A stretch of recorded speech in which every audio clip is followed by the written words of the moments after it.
Бәріне сәлем достар. Бүгін менің каналымда көптен күткен видео. Мен көпке жоғалып кеттім, бірақ бүгін маған сонда бір вдохновение келген сияқты болды. Сондықтан ютубқа видео жасаймын деп шештім. Және соңғы кездері мен қатты боянып жүрген жоқпын, тек осындай такой natural makeup. Және бүгіннен, яғни осы жақын арадан бастап мен өзім үшін енді тек қана макияжбен емес, жалпы такой просто лайфстайл болатын шығар, білмеймін. Әйтеуір өзімнің ойым, өзіммен болып жатқан заттардың барлығын осы ютубқа салып жасайтын боламын. Сондықтан сендердің поддержкаларың болады деп үміттенемін, сендерге ұнайды деп үміттенемін. Осындай жаңа контент болады, және жаңа контентті мен бүгін өзімнің жұмысымнан жазып отырмын. Енді бүгіннен бастап мен сендерге өзімнің жұмысым жайлы, өзімнің жасап жүретін өмірім жайлы айтатын боламын. Себебі қазір жалпы осы инфлюенсерлар, яғни блогерлар деген сияқты, олар көбірек өзінің аудиториясымен сөйлеседі, және мен де өзімнің аудиториямды білгім келеді. Оказывается, мен өзімнің оқырмандарымды білмейді екен. Сондықтан бүгіннен бастап мен сендерге дұрыстап өзімнің өмірім жайында айтатын боламын. Көбірек комментарийда әңгіме айтып, танысып бір-бірімізбен болса сондай жақсы болушы еді.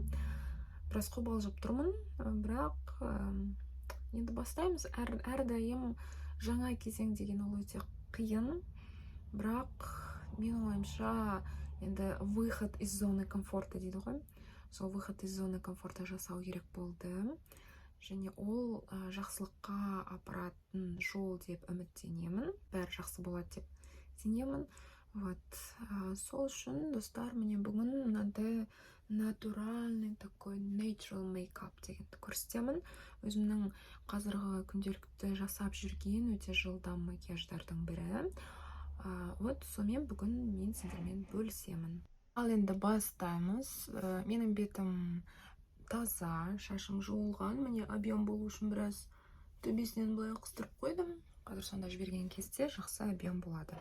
Ал енді мен тональный крем ретінде соңғы кездері Dior'ды қолданып жүрмін. Бұл тональный кремге вообще ешқандай базаның қажеті жоқ екен.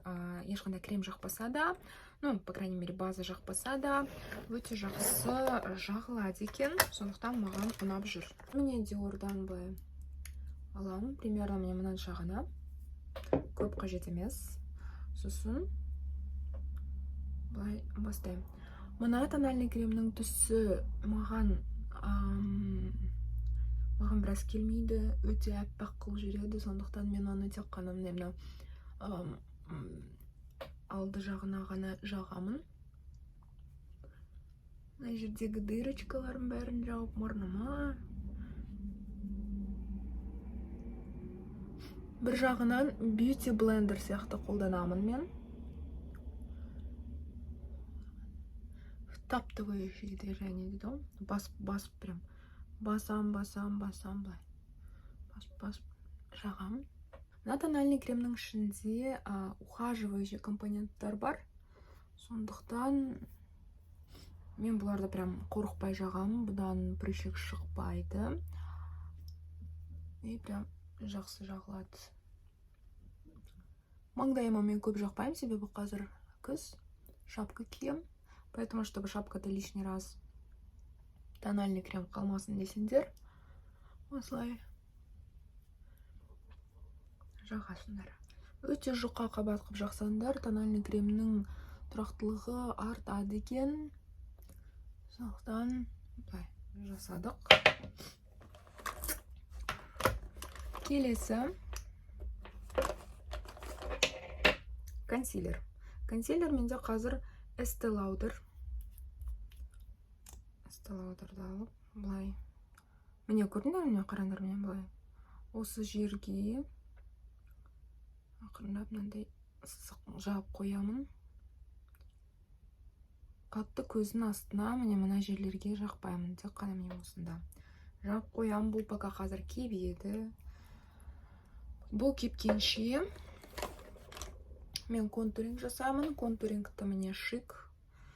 шик брендінен Wildberries'тен заказ бергем. Сол шикті мен алдында осы Dior'дың ішіне сала салдым. И все нормально. Потому что маған мына Dior'дың аппликаторы ұнайды. Вот, енді міне көрдіңдер ме? Осылай жағамын.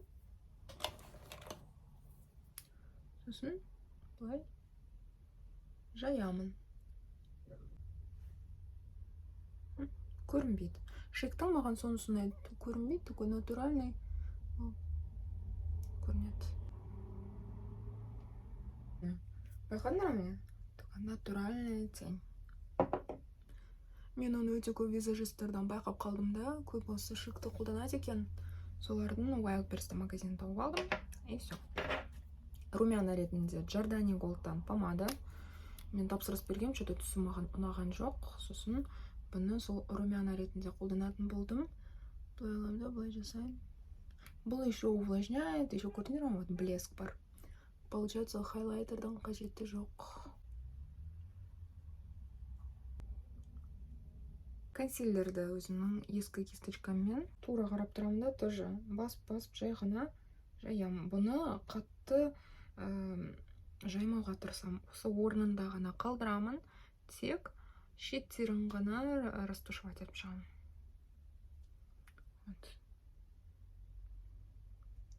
Бұлай ары қарай, қастан ары қарай көтеріп жүреміз. Бұл консилерді жақсы ылғалдандырады екен. Жақсы бүкіл темный пятнаның барлығын жауып тастайды екен. Сондықтан нормально. Просто мен Dior алайын дегем, бірақ магазинде тек осы Estée Lauder тұрғаннан соң ала салдым. Енді бұның бәрін пудрамен басып шығамын. Dior тоже. Жай ғана жеңіл қабат. Маған матовый кожаның қажеті жоқ, маған ішінен жарқырау болып тұру керек. Сондықтан қатты баспаймын, жай ғана бір қабат. Просто, чтобы енді макияждың этаптары бар ғой сондай. Сол этаптарды жібермес үшін пудраны жағып шығамын.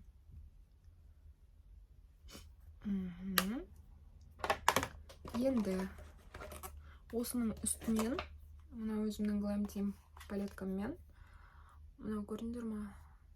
Мен алдында хайлайтерін сындырып алдым.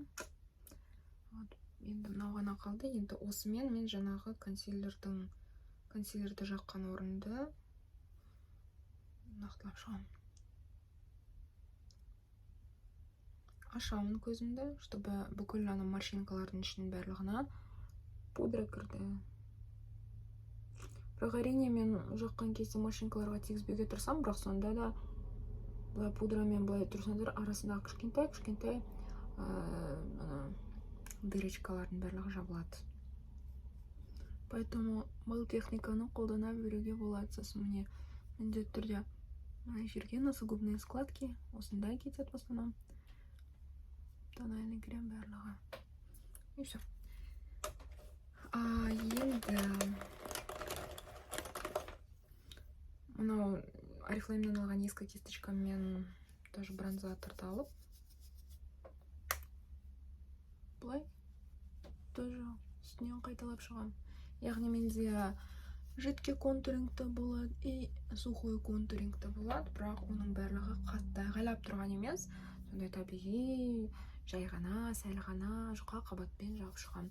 Және мына тональный крем біраз ашық болған соң, біраз иектеріме де жағып шығамын. Сонда тональный кремнің ақтығы қатты байқалмайды. Қазір біраздан кейін ол еще жуып кетеді. И в итоге нормально болу керек бәрі. Келесі қас. Қасты мен соңғы кездері Vivienne Sabodan менің ескі карандашым бар.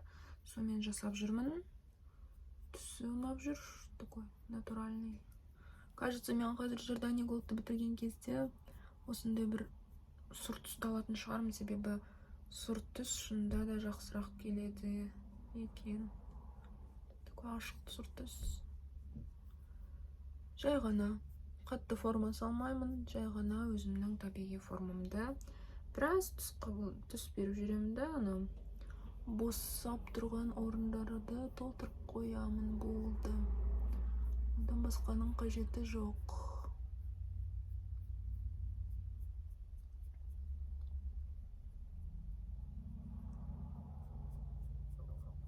Мына жерде менде хвостигімен постоянно проблема. Хвостигімді білмеймін неге екенін, шаш өспейді.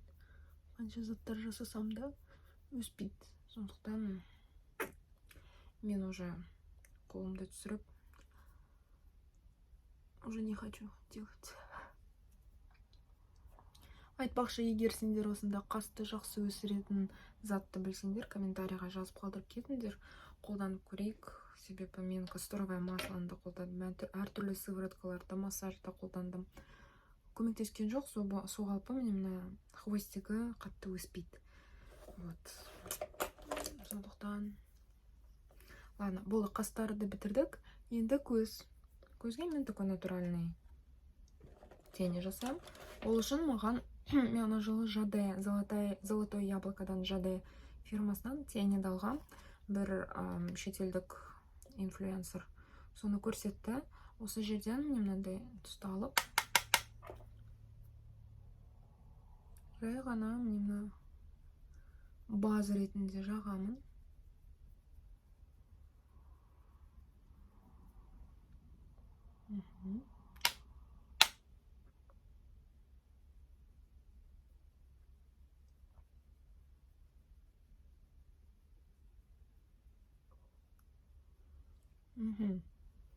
Сосын осы түсті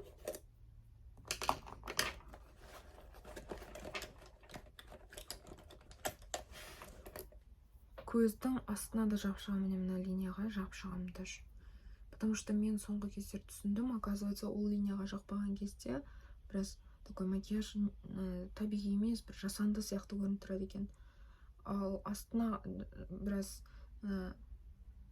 тенеден жағып жүрсе, онда әдемірек болады екен.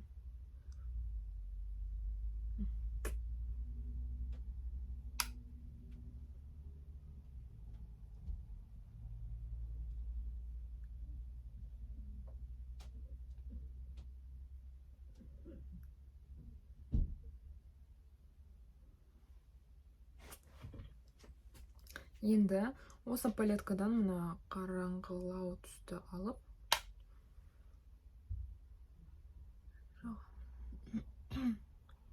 именно мына складкасына жағамын.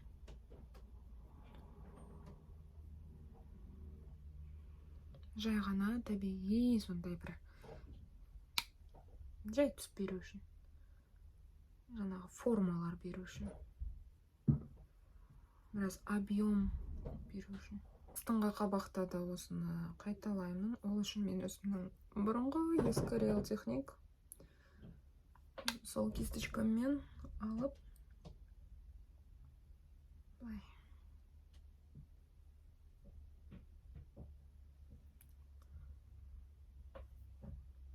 мінекей дайын. Мысалға, егер сендердің ойларыңша мына жері қатты сонда растушеванный болмаса, четкий границалар болса, онда осылай таза кисточкамен, жаңағы мына основаны жасадық қой, сол кисточкамен жай ғана былай үстінен басып өтсеңдер, таза кисточкамен, сол кезде барлығы ашылады. Так, мен соңғы кездері туш жақпаймын, себебі туш ұнап жүрген жоқ. Сондықтан көзімізді былай қалдырамыз. Келесі ерінге мен Miss Days 34-ші, по-моему, карандаш 32 өте ұнап жүр түсі. Сол түсті жағамын. Жаққан кезде міне қарап тұрсаңдар, менде көрдіңдер, мына жерде аппақ сондай көтеріліп тұрған бір зат бар. Сол сызықты үстінен карандашпен басып өтемін.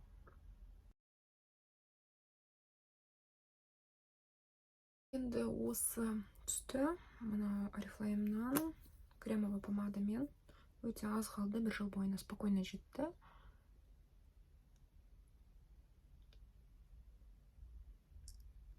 Мен жағамын. Все. Енді шашымызды шешеміз. Вот, видите, какой объем. Енді біраз мына менің плойкамен негізі бұйра жасауға да болушы еді, бірақ маған былай ұнайды. Осындай макияж шықты. Сендерге ұнады деп үміттенемін. Лайк басып, комментарий қалдырып, каналыма жазылуды ұмытпаңдар. Сендерге өте жақсы күн тілеймін. Назарларыңа рахмет. Менің каналымдағы тағы да видеоларды қарап, комментарий жазып, лайк басып кетсеңдер, мен мәз боламын.